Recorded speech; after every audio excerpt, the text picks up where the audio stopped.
Today, we talk about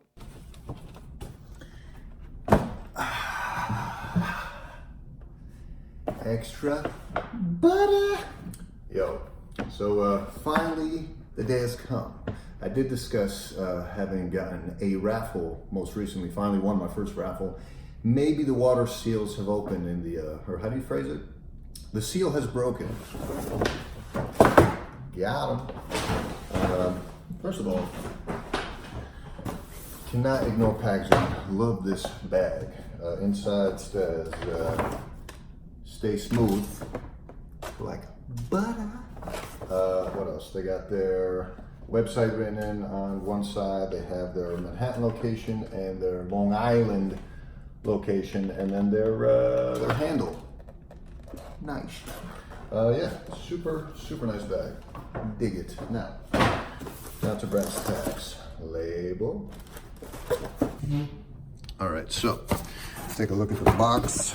We got Nike the 10, Nike Zoom Fly, 11.5. Glad I went a half size up, tried these in Stowe.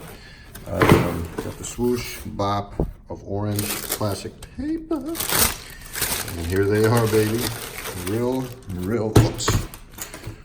nice looking shoe, my guy. Real nice looking. Now, obviously these came out with the tulip pinks, and I'm not gonna lie to you, I love the tulip pinks, but I think obviously this is gonna last you a lot longer. Unlike the comparison I did between the Grim Reaper black and the All Hallows Eve orange, in which case I would definitely recommend the orange over those because they just pop more, and I could definitely see myself wearing those more often.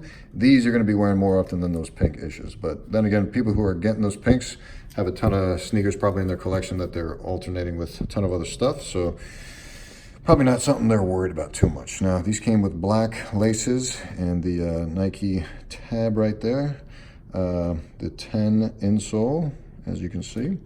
Orange tab there, foam for the Lunarlon sole.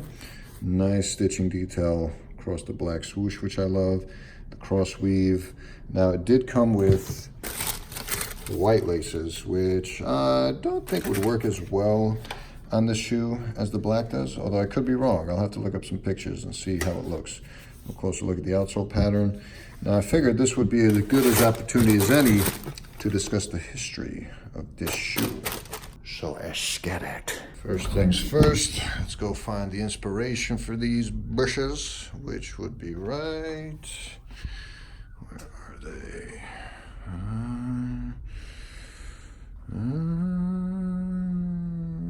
Oh, there they are.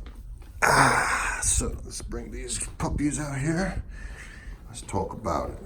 Now, just to make this easier, I pulled up a nice little article by Nike to help us kind of walk through how this relates to all this ish. So, back in the celebration of Breaking 2, back when they were trying to break the 2-hour marathon barrier, they released a shoe that looked more like this. Bop. And they custom made these for those runners. You see how the swoosh kind of comes into the midsole, unlike the actual sort of GR release pair of these, which featured their new customary technology, Zoom X, which is phenomenally comfortable, let me tell you.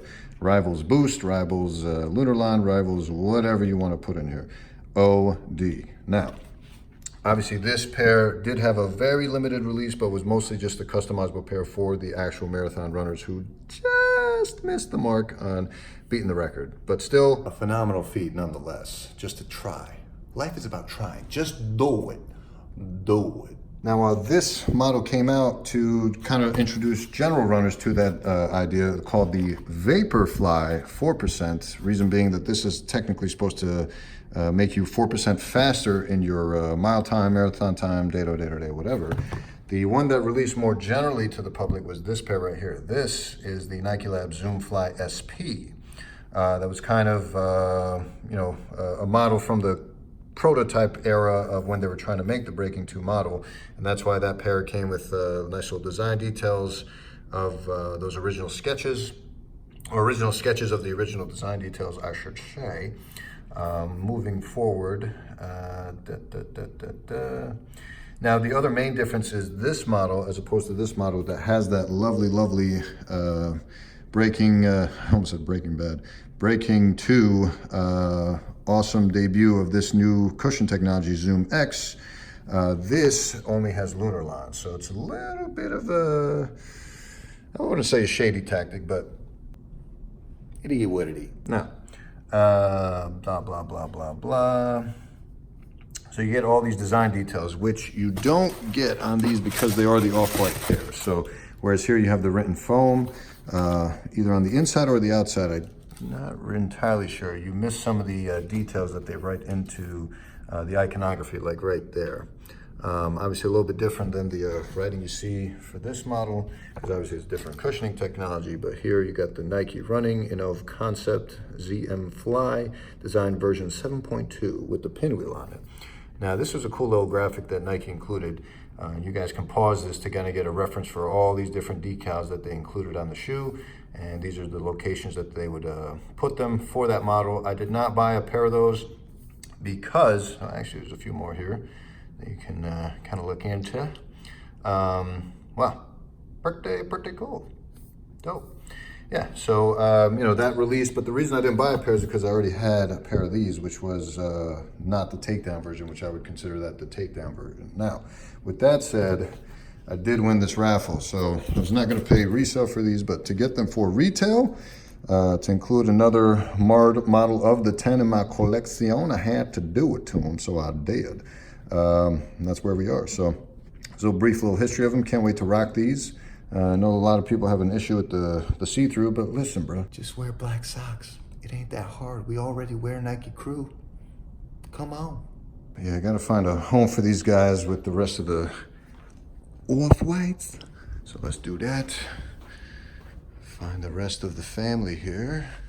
Boom, there we go. So we got the Jordan 1s, we got the Blazers, we got the Prestos, the Air Max 97s, the inline model. I don't think I have any of the other ones, at least not yet, but this guy will be joining the family right there. So, pretty cool. With that said, we'll see you on the next one. We out. Bye.